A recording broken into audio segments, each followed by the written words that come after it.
The morning fog had not yet lifted from the port of Marseille when a man was found dead between steel containers.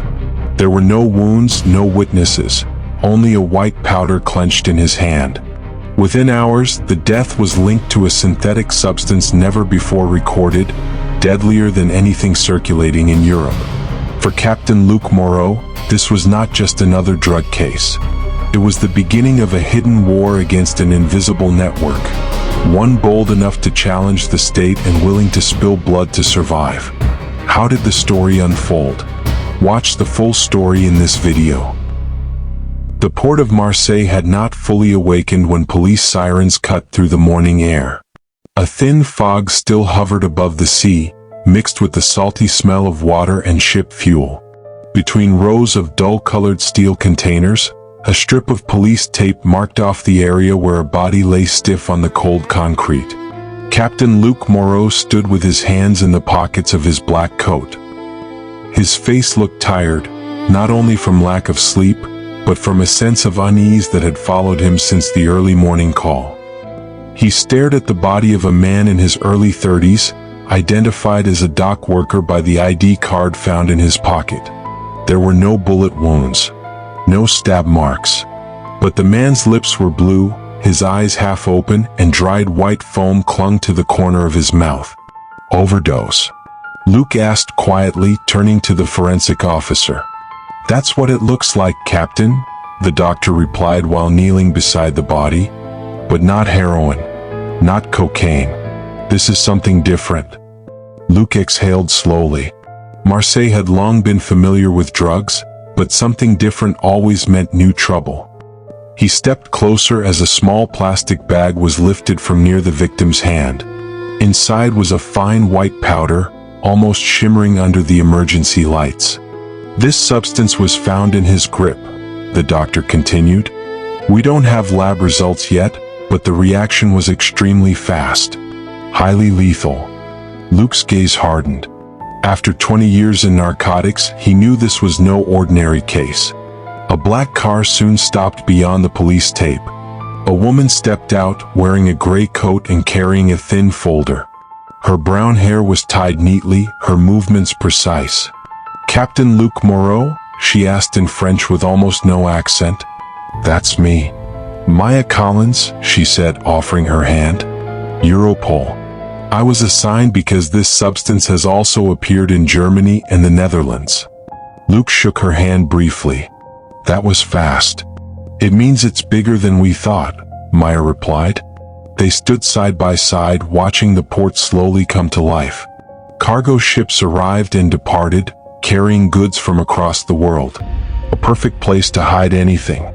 "The victim isn't a major player," Maya said, opening her folder. "No criminal record. That's what makes it suspicious." Luc nodded. "So he's a small link.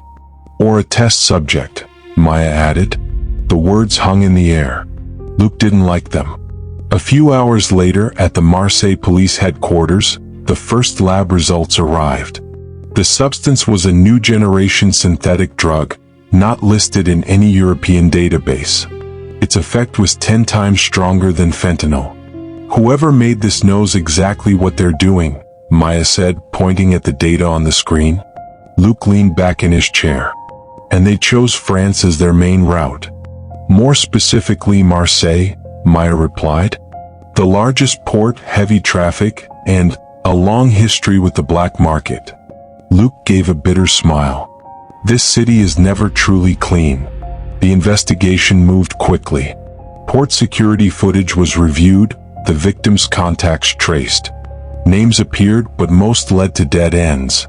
Everything was too clean, too quiet.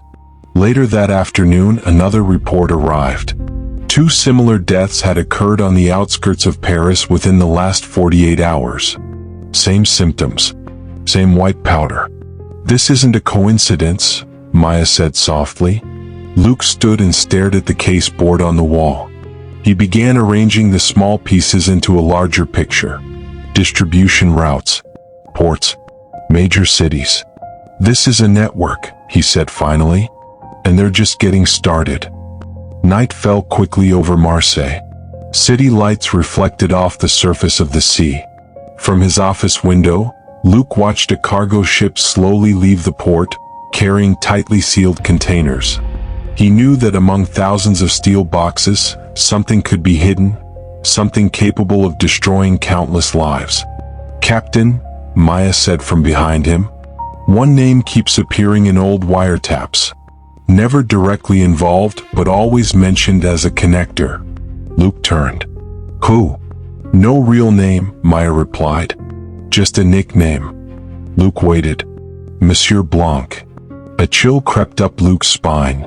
In the criminal world, nicknames were often more dangerous than real names. He looked back toward the port, his eyes narrowing. "Then we find out who he is," he said quietly but firmly, "before Marseille turns into a mass grave." Outside, a ship's horn echoed across the harbor, as if marking the beginning of something dark and vast. The first chapter had begun, and there was no turning back. A light rain fell over Paris that night, turning streetlights into shattered reflections on the asphalt. Inside an unmarked gray car, Luc Moreau sat silently, staring at an old building across the street. From the outside it looked like an abandoned warehouse, but the heavy electronic music pounding from within told a different story. "This place is called Le Souterrain," Maya Collins said quietly. "Officially, it's an underground music club.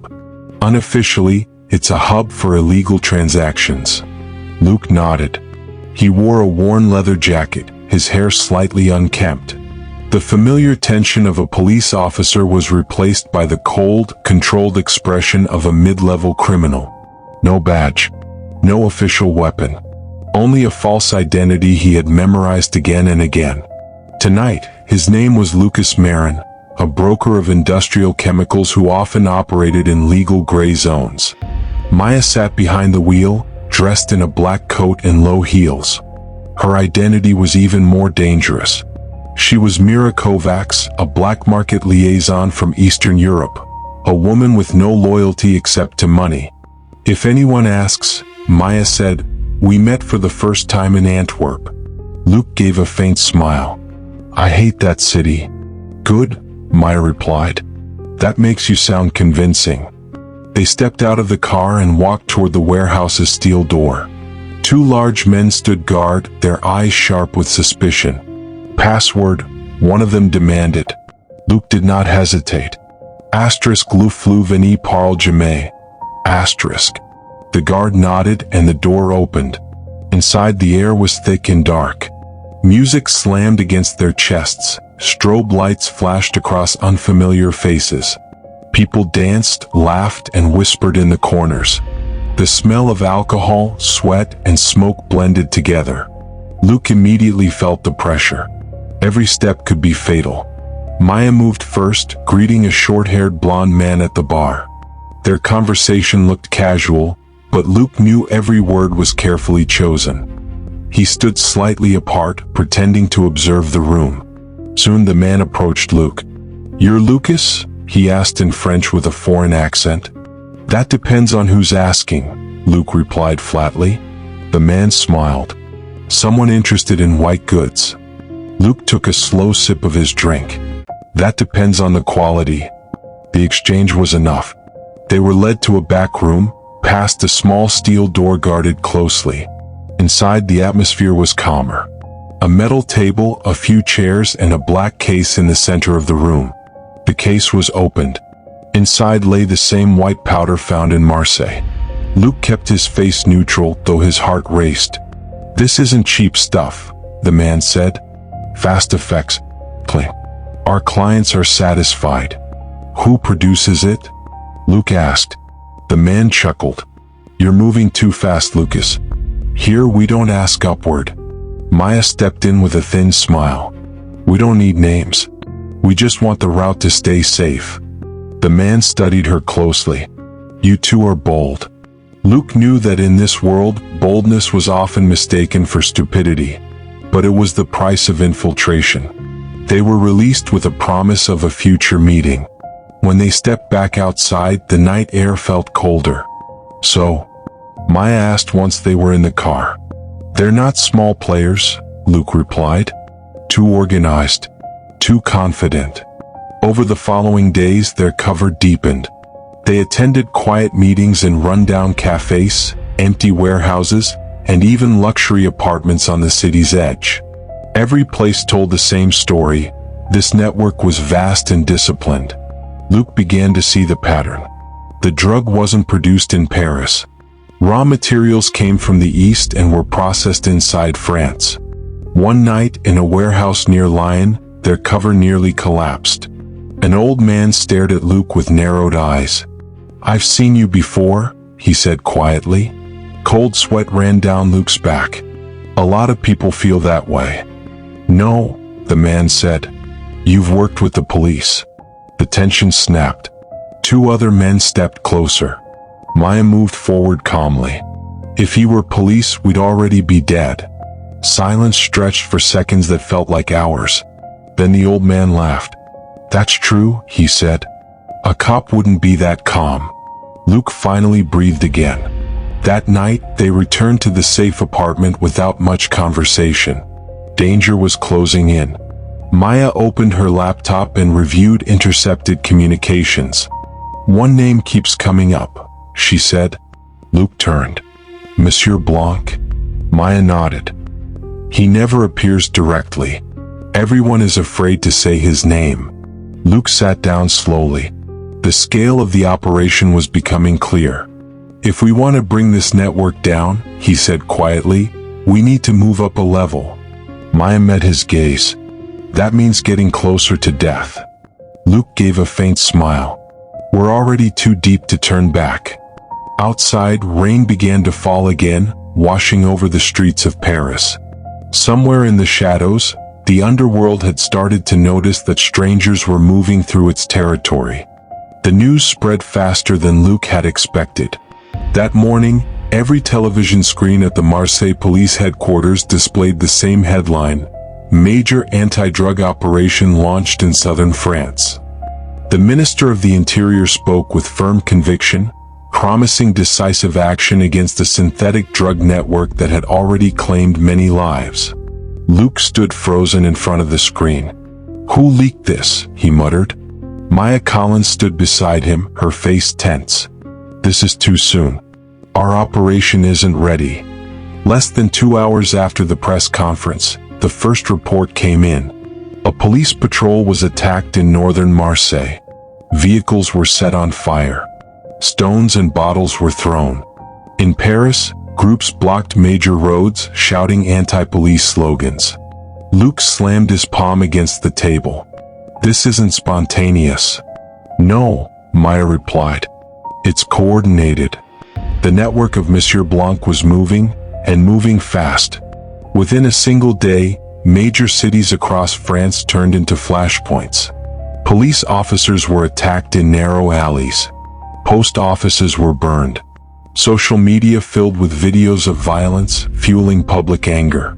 In several poor neighborhoods, the Mafia distributed cash and free drugs, encouraging residents to rise against law enforcement. Luke went into the field that night. Wearing a bulletproof vest, he led a small unit through the old port district. Fire still burned in corners of the streets, black smoke rising into the night sky. "Captain," a young officer shouted, "we've lost contact with Bravo unit." Luke's chest tightened. Last known location? Rue de Docks. They ran. Gunfire echoed before they arrived. The narrow street had turned into a small war zone. Shattered glass covered the ground.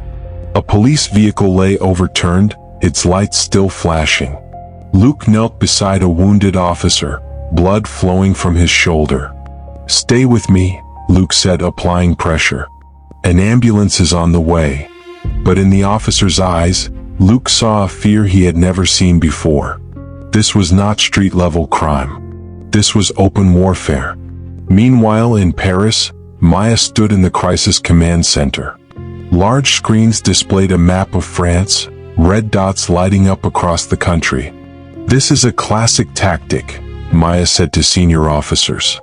"Overwhelm law enforcement on multiple fronts, exhaust them, then move a major shipment." A high-ranking official shook his head. "We must show strength." "Showing strength isn't enough," Maya replied sharply. "We're under counterattack." The second night was worse. A major raid was planned on a warehouse outside Lyon, believed to be one of the synthetic drug labs. Luke personally led the operation. But when the team arrived, the warehouse was empty. No machines. No chemicals. Only one thing remained, a message painted in red on the wall. "You're too late." Before Luke could react, an explosion shook the rear of the building. 2 officers were thrown to the ground. Chaos erupted. Gunfire erupted into the darkness. "It's a trap," Luke shouted. They managed to retreat, but not without cost. 3 officers were critically wounded. 1 was killed. The next morning, Luke's face appeared in the newspapers as the commander of a failed operation. Public pressure surged. The media questioned police competence. Politicians blamed one another. Luke sat alone in his office, staring at the case board now covered in red markings. Everything felt like it was collapsing. Maya entered without knocking. "We have a bigger problem," she said quietly. Luke looked up. "Bigger than this?" Maya dropped several files onto his desk. "We traced suspicious money flows. They lead inside the system." Luke went silent. "Not field officers," Maya continued. "High level. Someone is feeding information to Blank's network." Anger and despair collided inside Luke. "So every move we make, they already know." "Yes," Maya said. "That's why they dared to rebel." Outside the office, sirens wailed again. The city was far from calm. France stood at the edge of chaos.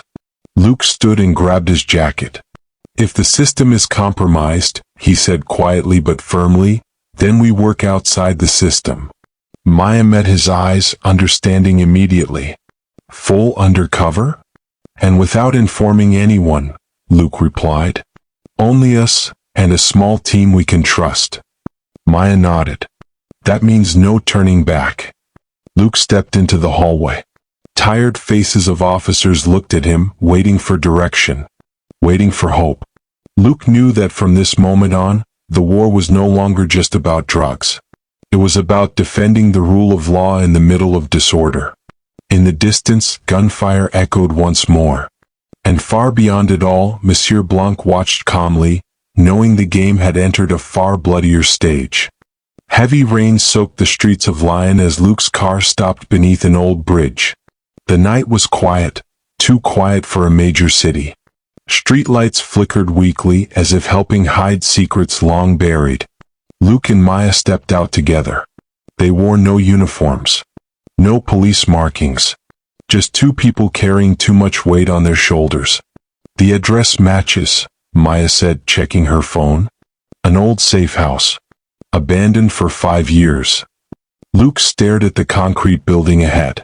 From the outside it looked empty, shuttered windows peeling paint. But his instincts told him otherwise. They entered carefully. Inside, thick dust covered the floor, but fresh footprints cut through it. Someone had been here recently. In the basement they found something that changed everything. Documents. Dozens of them. Chemical notes, formulas, test charts, death reports. All neatly organized, far too neat for ordinary criminals. "This isn't a street lab," Luke murmured. Maya opened one file and froze. "Luke, look at this." The name on the first page made the room feel smaller. Dr. Etienne Varga. Luke recognized it immediately. Everyone in France did. "He's a scientist," Luke said quietly. "Once praised as a pioneer of non-addictive pain medication. And stripped of his license after his project was shut down," Maya added, "because it was considered too dangerous." The pieces fell into place. Etienne Varga wasn't a small-time criminal. He was the mind behind everything. Monsieur Blanc was not an anonymous shadow. He was a man with a face, a past, and a deep sense of resentment. The next morning, Luke and Maya stood in a small briefing room with a very limited team. No high-ranking officials. No politics. "We're going to arrest him," Luke said. No announcement. No leaks. Location? One agent asked. A rural house in the Auvergne region, Maya replied. Remote. Perfect for someone who wants to disappear. The operation began at dawn. Thick fog covered the hills as the small convoy approached the old stone house.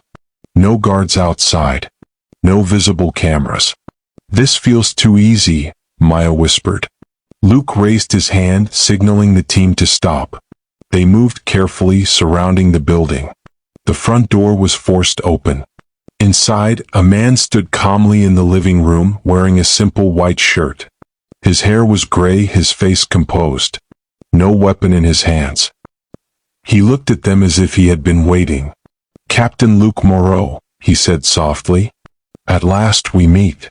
Luke froze for a split second. Etienne Varga. The man smiled faintly. Or, as you call me, Monsieur Blanc.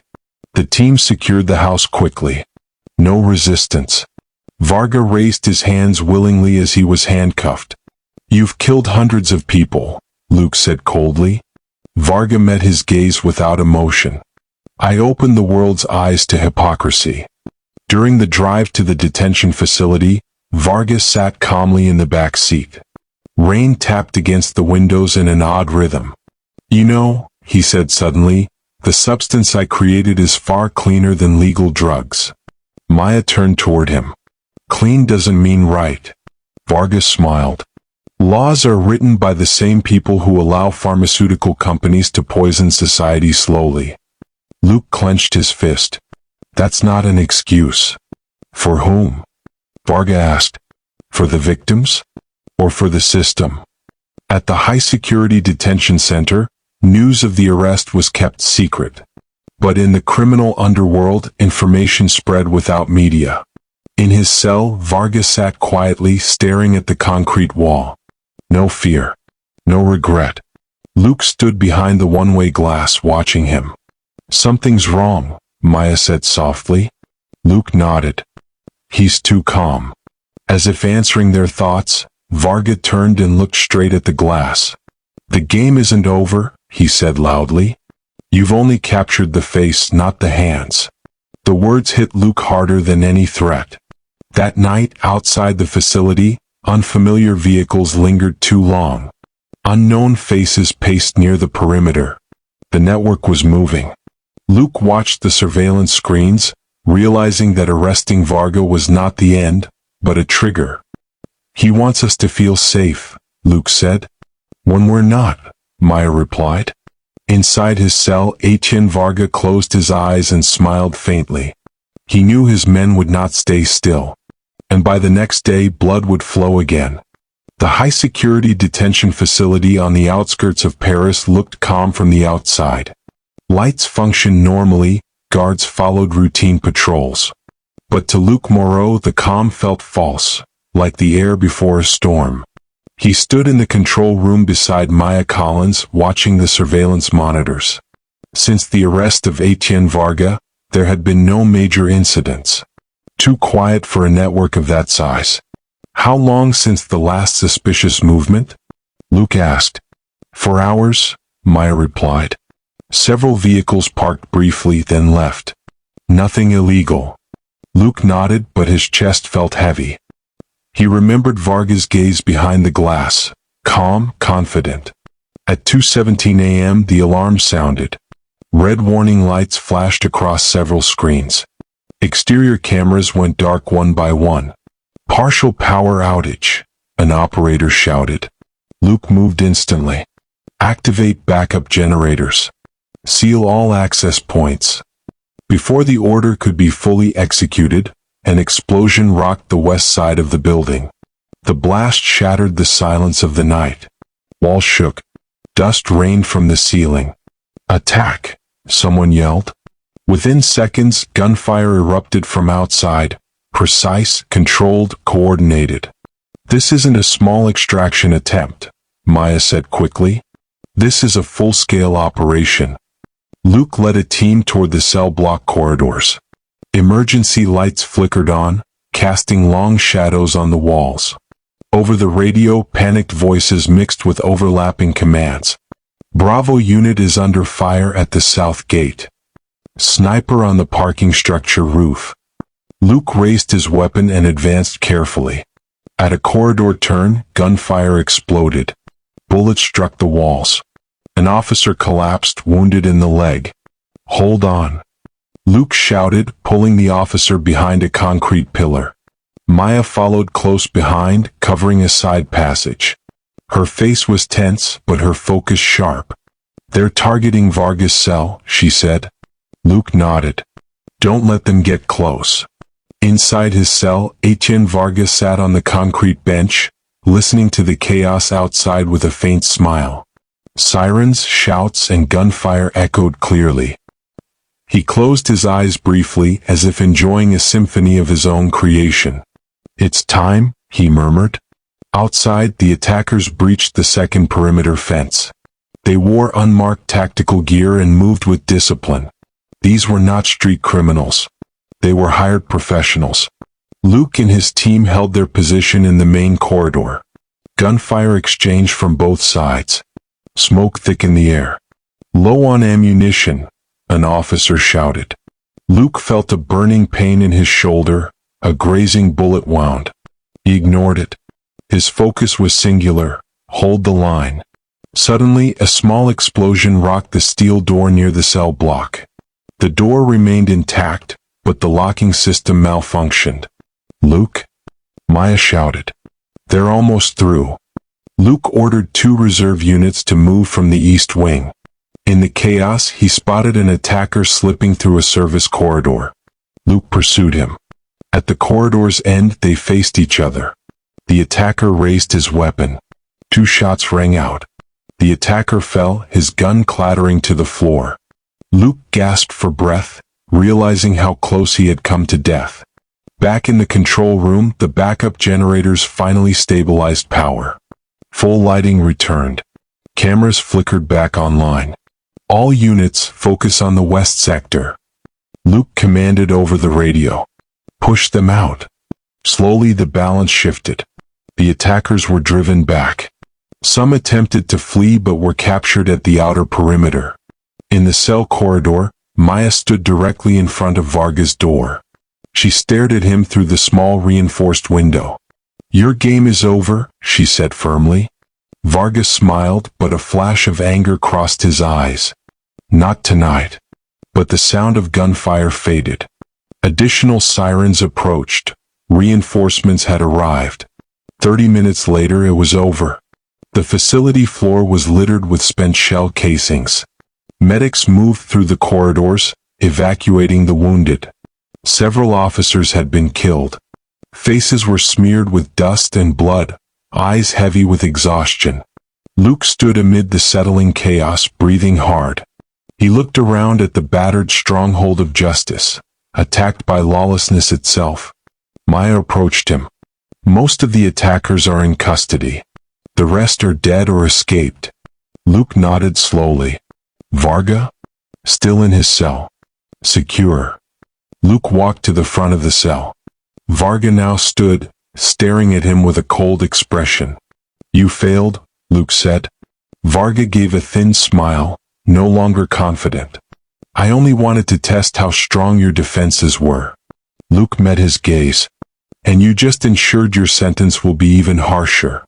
Morning light began to break through shattered windows. Media crews gathered outside the perimeter. The world would soon learn what had happened that night. Luke knew this wasn't the end. But one thing was clear. The Monsieur Blanc network had lost its heart. And France, wounded but unbroken, was still standing. The special courthouse in Paris was under heavy security that morning. Steel barricades surrounded the area, armed police standing guard at every corner. Journalists from around the world crowded behind the barriers, waiting for a moment long anticipated, the trial of the largest synthetic drug network in modern French history. Inside the courtroom, tension filled the air even before the session began. Luc Moreau sat on the witness bench alongside officers and agents who had survived the attack on the detention facility. Their faces still carried traces of injury, some visible, others hidden behind empty stairs. Across the room, the defendants sat in a long row. Some looked down. Others stared straight ahead. At the center, wearing a simple gray suit with his hands cuffed, sat Etienne Varga. His expression remained calm. The judge entered. The gavel struck. The trial began. The prosecutor opened with a firm voice, outlining the scale of the crimes committed by the Monsieur Blanc network. Illegal production of synthetic drugs, international distribution, hundreds of overdose deaths, corruption of public officials, and an armed attack on a state institution. Evidence followed one by one. Transaction recordings, laboratory documents, testimonies from families who had lost loved ones. Tears filled the courtroom as a mother described how her son died only hours after trying a substance that was said to be safe. Luc lowered his gaze. He had seen death for years, but these stories still cut deep. When Maya Collins took the stand, the room fell silent. In a calm but clear voice, she explained how the network operated, how money flowed through shell companies, and how internal leaks nearly destroyed the entire investigation. "We were not just fighting criminals," Maya said. "We were fighting a structure designed to mock the law itself." Several officials implicated in the case were brought forward. Their faces were pale as financial records and intercepted communications were played. There was nowhere left to hide. When it was Etienne Varga's turn to speak, the courtroom grew completely silent. He stood slowly, facing the judge and the audience. There was no anger in his eyes. No fear. "I do not deny what I did," he said. "I only reject being called a monster." Murmurs of anger rippled through the room. "This system," Varga continued, "allows powerful corporations to poison society for profit. I merely accelerated a collapse that was already happening." The judge stared at him sharply. "And hundreds of people died because of that." Varga paused. For the first time, a flicker of doubt crossed his face. The trial lasted for weeks. Media coverage followed every detail. Public opinion was divided. Many saw Varga as a ruthless criminal, while a small minority viewed him as a symbol of rebellion against a broken system. But numbers could not be denied. Medical reports showed the growing death toll. The evidence became overwhelming. The day of judgment arrived. The courtroom was full. Everyone stood as the judge read the verdict. Several members of the network were sentenced to life imprisonment without the possibility of parole, for their roles in distribution and indirect killings. Those directly involved in extreme violence, armed attacks, and the murder of law enforcement officers were sentenced to death by a special national security tribunal. When Etienne Varga's name was called, Luc felt his breath catch. "Etienne Varga," the judge said in a heavy voice, "for crimes against humanity, armed terrorism, and the mass production of illegal lethal substances, this court sentences you to death." The room erupted. Cries, shouts, and stunned silence collided. Varga closed his eyes. There was no resistance. No final speech. When he opened them again, his gaze was empty, as if the weight he carried had finally collapsed. After the trial, Luc and Maya stood outside the courthouse. The late afternoon sun bathed Paris in a soft, unfamiliar light after months of violence. "Does this feel like a victory?" Maya asked quietly. Luc thought for a moment. "It feels like the end of one nightmare," he said. "But not the end of everything." Maya nodded. "This network is gone. But others will rise." Luc watched people walking back into their normal lives. "All we can do is stand between them and the darkness." In the distance, sirens sounded, not as a warning but as part of the city's daily rhythm returning. Justice had been delivered. But the price had been far too high to celebrate.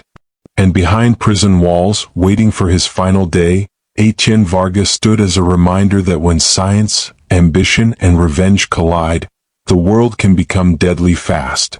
Paris slowly began to breathe again. Weeks after the court's verdict, the city looked normal once more. Cafes were full, traffic was heavy, tourists returned to the streets. But for those who had been directly involved in the war against the Monsieur Blanc network, the calm felt fragile, like a thin layer covering wounds that had not fully healed. Luc Moreau stood by the Seine on a cold morning. His coat was slightly open as the wind cut through him. He watched the calm flow of the river, trying to convince himself that everything was over. But his thoughts were not as calm as the water. The faces of fallen officers returned to his mind. Shouts in dark corridors. The smell of smoke and blood. None of it disappeared just because the trial was finished. Back in his office, a thick folder lay on his desk. On the cover were the words, "Blanc case, closed." Luc closed the folder slowly. The word closed felt far too simple for everything that had happened. The door opened and Maya Collins stepped in carrying 2 cups of coffee. "You look like someone who hasn't slept," she said, handing him one. Luc gave a faint smile. "I slept. My mind didn't." Maya sat across from him. "I'm returning to Europol headquarters next week." Luc nodded. He had known the moment would come, but it still felt heavy. "The final report is complete," Maya continued. "The network has truly collapsed. Distribution routes are cut. Laboratories destroyed. For now," Luc said quietly. Maya looked at him for a moment. "You're pessimistic." "Realistic," Luc replied. "I've been in this job too long to believe in a perfectly clean ending." Maya smiled slightly. "Maybe. But this time we made a difference." A few days later, a memorial ceremony was held for the fallen officers. Flags were flown at half-mast.